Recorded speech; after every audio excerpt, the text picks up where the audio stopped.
Welcome to Simplified UPSC by PPP, where we listen, learn, and grow together.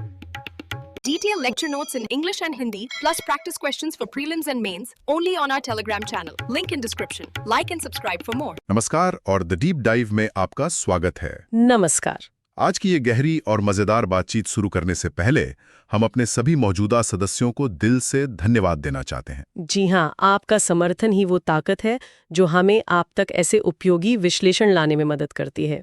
और अगर आप भी हमारे काम को पसंद करते हैं और हमें समर्थन देना चाहते हैं तो कृपया हमारे YouTube channel simplified UPSC by PPP को सब्सक्राइब करें और हमारी पेड मेंबरशिप जरूर ज्वाइन करें। बिल्कुल। तो आज हम आर.एस. शर्मा की प्राचीन भारत पर लिखी पुरानी एनसीईआरटी के अध्याय 5 में गोता लगा रहे हैं। टॉपिक है ताम्रपाषाण चरण, द स्टोन कॉपर फेज। हाँ, लेकिन हम इसे किसी क्लास की तरह नहीं बल्कि एक पहेली की तरह सुलझाएंगे। पहेली ये है कि ये लोग भारत के पहले असली गांव बसाने वाले थे। उनके पास धातु थी, खेती थी, तकनीक थी, सब कुछ था। तो फिर वो हड़प्पा की तरह बड़े शहर क्यों नहीं बना पाए?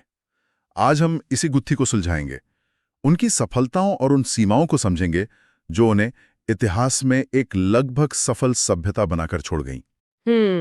एक बहुत ही दिलचस्प सवाल है। चलिए शुरू से शुरू करते हैं। ये ताम्रपाषाण युग या शाल्कोलिथिक एज आखिर था क्या? नाम थोड़ा भारी भरकम लगता है। नाम भारी है पर मतलब सीधा साधा है।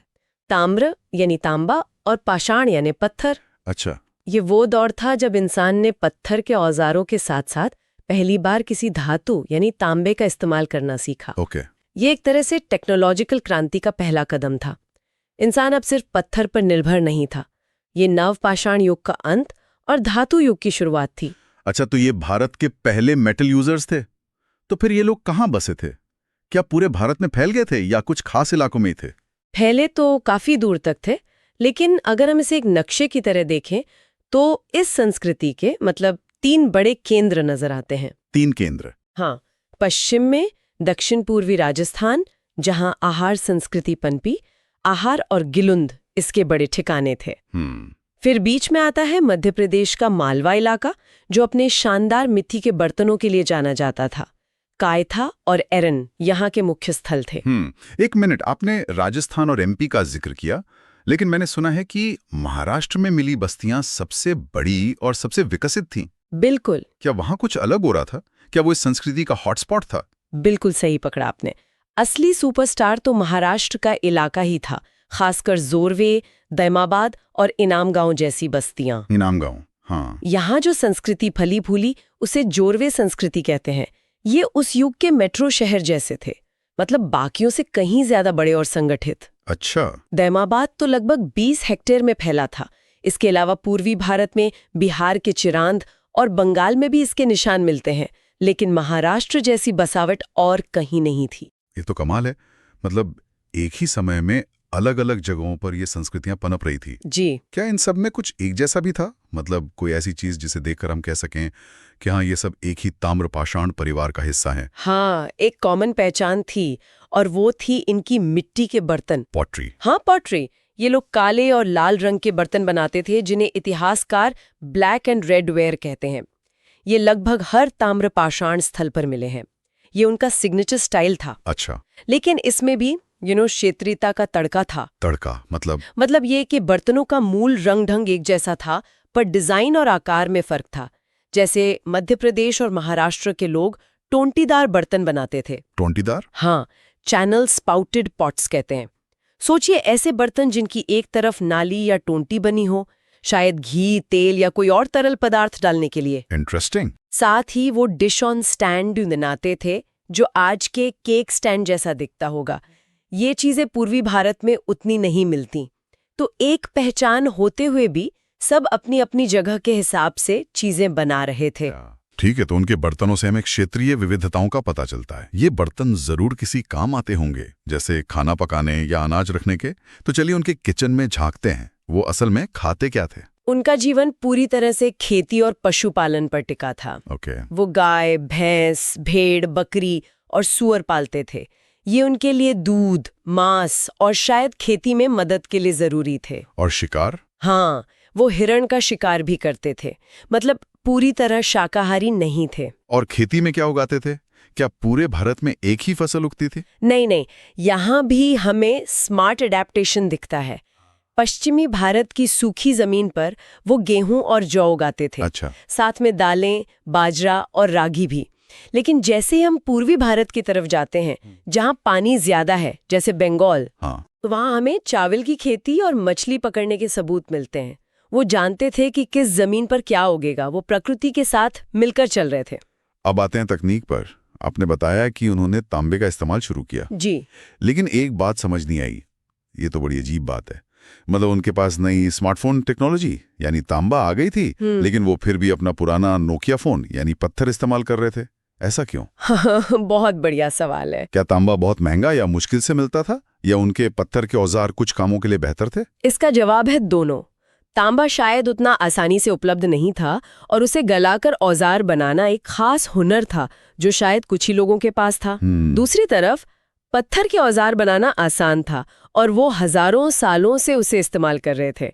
खास तौर पर वो पत्थर के छोटे और बहुत तेज धार वाले औजार, माइक्रोलिथ्स, बिल्कुल, उनका खूब इस्तेमाल करते थे। सोचिए, ये उस जमाने के सर्जिकल ब्लेड थे। तीर की नोक बनाने से लेकर फसल काटने और जानवरों की खाल उतारने तक हर छोटे मोटे काम में आते थे। अच्छा। तो उन्होंने नई तकनीक को अपनाया, लेकिन पुरानी को छोड़ा नहीं। दोनों का बेस्ट इस्तेमाल किया। और उनके घर कैसे थे? क्या वो हड़प्पा वालों की तरह पक्की ईंटों के शहर बसा रहे थे? नहीं, यहीं पर एक बड़ा फर्क आ जाता है।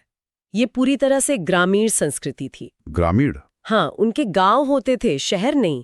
घर भी कच्ची मिट्टी की ईंटों या फिर घास फूस और बल्लियों से बनी गोल या आयताकार झोपड़ियों के होते थे। अच्छा। इनाम गांव जैसी जगहों पर तो जमीन में गोल गड्ढे खोदकर बनाए गए घर भी मिले हैं, जिन्हें पिट हाउसेस कहते हैं, शायद ठंड से बचने के लिए। इनाम गांव में ही शायद एक बहुत बड़ा घर भी मिला है, 5 कमरों वाला। हाँ, और यहीं से कहानी और दिलचस्प हो जाती है। कैसे? इनाम गांव में एक तरफ छोटी छोटी गोल झोपड़ियां हैं, और बस्ती के बीचों बीच एक बड़ा 5 कमरों वाला आयताकार घर है। 5 कमरों का घर? जी। और इससे एक बहुत बड़ा सवाल खड़ा होता है, समाज का ढांचा कैसा था? क्या सब बराबर थे, या समाज में ऊंच नीच की शुरुआत हो चुकी थी? ये तो बहुत महत्वपूर्ण सवाल है। उस 5 कमरों वाले घर को देखकर तो यही लगता है कि कोई बड़ा आदमी रहा होगा, कोई मुखिया या सरदार। ज्यादातर इतिहासकारों का यही मानना है। तो ये सिर्फ एक बड़ा घर नहीं है, ये समाज के बदलने का पहला सबूत है। अच्छा। यहीं से शायद सरदार और आम आदमी का फर्क शुरू हुआ। ये वो पल है जब भारतीय समाज ने समानता से ऊंच नीच की तरफ पहला कदम बढ़ाया। इनाम गांव की बसावट भी इस तरफ इशारा करती है। मुखिया या सरदार बस्ती के केंद्र में बड़े घर में रहता था, और कारीगर या मजदूर जैसे लोग बस्ती के किनारे छोटी छोटी गोल झोपड़ियों में। तो एक तरह का सामाजिक विभाजन साफ दिखता है। बिल्कुल। लेकिन क्या ये भी मुमकिन नहीं है कि वो बड़ा घर किसी एक सरदार का ना होकर एक तरह का कम्युनिटी हॉल या पंचायत घर रहा हो, जहां गांव के सब लोग इकट्ठा होते थे? हम इतने यकीन से कैसे कह सकते हैं कि वो किसी एक व्यक्ति का था? ये एक बहुत अच्छा काउंटर पॉइंट है, और पुरातत्व में हम कभी भी 100% यकीन से कुछ नहीं कह सकते। सही। लेकिन जब हम इस बड़े घर को दूसरे सबूतों के साथ जोड़कर देखते हैं, तो मुखिया वाली थ्योरी ज्यादा मजबूत लगती है।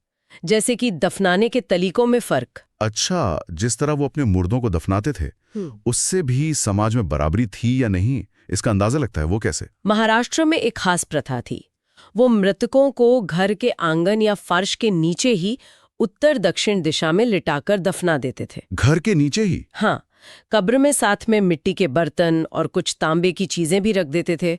शायद उनका मानना था कि मरने के बाद भी जीवन होता है और ये चीजें उनके काम आएंगी। लेकिन फर्क यहाँ आता है, कुछ बच्चों की कब्रों में तांबे के मनकों के कीमती हार मिले हैं, जबकि कई दूसरी कब्रों में सिर्फ मिट्टी के 2-4 बर्तन हैं। समझ गया। मतलब जिसके पास ज्यादा पैसा या पावर थी, उसके बच्चों की कब्र में कीमती सामान रखा जाता था। ये तो समाज में अमीर गरीब के भेद का सीधा सीधा सबूत है। बिल्कुल। घर के आकार और कब्र के सामान, ये दोनों मिलकर एक ही कहानी कहते हैं कि ताम्र पाषाण समाज में सामाजिक असमानता की जड़ें जमनी शुरू हो गई थीं। और धर्म के बारे में क्या? वो किसकी पूजा करते थे? क्या हमें कोई मंदिर या मूर्ति मिली है? मंदिर तो नहीं मिले, लेकिन पकी हुई मिट्टी यानी टेराकोटा की बनी स्त्रियों की बहुत सारी छोटी छोटी मूर्तियां मिली हैं। अच्छा, ज्यादातर इतिहासकार इन्हें मातृ देवी या मदर गॉडेस की पूजा से जोड़ते हैं। ये उनकी उर्वरता यानी फर्टिलिटी की देवी रही होंगी, जिनकी पूजा अच्छी फसल और परिवार की बढ़ोतरी के लिए की जाती थी। ओके। इसके अलावा मिट्टी के बने बैल की आकृतियां भी मिली हैं, जो शायद वृषभ यानी बैल की पूजा का प्रतीक है। बैल जो खेती में मदद करता था? बिल्कुल, बैल खेती में ताकत का प्रतीक था, तो उनका धर्म भी सीधे सीधे उनकी खेती-बाड़ी वाली जिंदगी से जुड़ा हुआ था। ठीक है, तो हमने उनकी बस्तियां, जीवन शैली, समाज और धर्म को समझ लिया। अब वापस अपनी शुरुआती पहेली पर आते हैं। इस पूरे विश्लेषण का सार क्या है? यूपीएससी के नजरिए से इसके की टेकअवेज क्या हैं? और सबसे बड़ा सवाल, ये लोग हड़प्पा की तरह बड़े शहर क्यों नहीं बना पाए? चलिए, पहले इनके महत्व की बात करते हैं। ये लोग कई मामलों में पायनियर थे। पायनियर? हाँ, ये भारत की पहली बड़ी ग्रामीण सभ्यता के संस्थापक थे।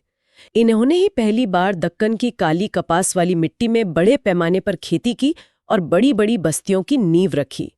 एक तरह से उन्होंने आने वाली महान सभ्यताओं के लिए जमीन तैयार की। लेकिन उनकी कुछ ऐसी सीमाएं थीं जो उन्हें शहरीकरण की दहलीज पार करने से रोक गईं। क्या थीं वो सीमाएं? कहाँ कमी रह गई? सबसे पहली और शायद सबसे दुखद वजह थी उच्च शिशु मृत्यु दर। ओहो। महाराष्ट्र की बस्तियों में खुदाई के दौरान बहुत बड़ी संख्या में बच्चों के कंकाल मिले हैं। इससे पता चलता है कि शायद पोषण की कमी या बीमारियों की वजह से बच्चे बहुत छोटी उम्र में ही मर जाते थे। ये तो बहुत दुखद है। हाँ, जिस समाज के बच्चे ही नहीं बचेंगे, वो समाज तरक्की कैसे करेगा? ये उनकी प्रगति में एक बहुत बड़ी रुकावट थी। हम अक्सर उनकी तकनीक और बर्तनों की बात करते हैं, लेकिन ये आंकड़ा हमें याद दिलाता है कि उनकी रोजमर्रा की जिंदगी कितनी मुश्किल और अनिश्चितताओं से भरी होगी। बिल्कुल। अब आते हैं तकनीकी सीमा पर। ठीक है। उनकी सबसे बड़ी तकनीकी कमी ये थी कि वो तांबे में टिन मिलाकर कांसा मतलब ब्रॉन्ज बनाने की कला नहीं जानते थे। अच्छा, वो ब्रॉन्ज एज तक नहीं पहुंचे? नहीं, कांसा तांबे से कहीं ज्यादा मजबूत, टिकाऊ और धारदार धातु है। इसी कांस्य तकनीक ने मेसोपोटामिया, मिस्र और हमारी अपनी सिंधु घाटी की महान शहरी सभ्यताओं को जन्म दिया था। कांसे के मजबूत औजारों से जंगल साफ करना, गहरी जुताई करना और बेहतर हथियार बनाना संभव हुआ। ताम्र पाषाणिक लोग तांबे के नरम औजारों पर ही अटके रहे, जो उतने कारगर नहीं थे। और कोई दूसरी कमियां? लिखने पढ़ने का क्या? हाँ, ये भी एक बड़ा पॉइंट है। वो लिखने की कला नहीं जानते थे। कोई स्क्रिप्ट नहीं थी? कोई स्क्रिप्ट नहीं थी। बिना लिखे आप बड़ा व्यापार, हिसाब किताब और एक जटिल प्रशासनिक व्यवस्था कैसे चला सकते हैं? ये नामुमकिन है। सही बात है। इसके अलावा वो पक्की ईंटों का इस्तेमाल भी नहीं जानते थे। उनके घर कच्ची मिट्टी के होते थे, जो हर बाढ़ या भारी बारिश में बह जाते होंगे। आप कच्ची ईंटों से 2 मंजिला इमारतें या बड़े सार्वजनिक भवन नहीं बना सकते। तो इन सब कारणों ने मिलकर उन्हें गांव तक ही सीमित रखा। हाँ, तो अगर मैं इसे समेटूं, तो ताम्र पाषाण युग एक ऐसा दौर था जब भारत में पहली बार धातु का इस्तेमाल शुरू हुआ और पहली बड़ी ग्रामीण बस्तियां बसाई गईं। बिल्कुल। उन्होंने कृषि और तकनीक में अहम कदम उठाए, लेकिन उच्च शिशु मृत्यु दर, कांसे तकनीक की जानकारी न होना और लिखने की कला का अभाव, इन सब ने मिलकर उन्हें एक बड़ी छलांग लगाने से रोक दिया। एकदम सही। इस पर विचार करने के लिए एक अंतिम विचार। ताम्र पाषाणिक लोग कई मायनों में अग्रणी थे, लेकिन वे अंततः एक बड़ी कहानी की प्रस्तावना बनकर रह गए। एक प्रस्तावना? हाँ, ये सोचने पर मजबूर करता है कि वो कौन सा एक विशिष्ट आविष्कार या सामाजिक परिवर्तन था। क्या वो सिर्फ कान से बनाने की कला थी, या लिखने की एक प्रणाली, या फिर व्यापार का एक संगठित नेटवर्क, जो हड़प्पा वासियों के लिए शहरीकरण का दरवाजा खोलने की चाबी बना? एक ऐसा कदम जो ये संस्कृतियां कभी नहीं उठा सकीं। आज की चर्चा यहीं समाप्त होती है। हम उम्मीद करते हैं कि ये विश्लेषण आपके लिए उपयोगी रहा होगा और इसने आपको सोचने के लिए कुछ नए बिंदु दिए होंगे। जरूर। हमें समर्थन देने के लिए हमारे YouTube channel simplified UPSC by PPP को सब्सक्राइब करना और मेंबरशिप ज्वाइन करना न भूलें। हम एक बार फिर अपने सभी सदस्यों का दिल से शुक्रिया अदा करते हैं। धन्यवाद। धन्यवाद। Thanks for watching. Follow us on Telegram and Instagram. Don't forget to like, share, and subscribe.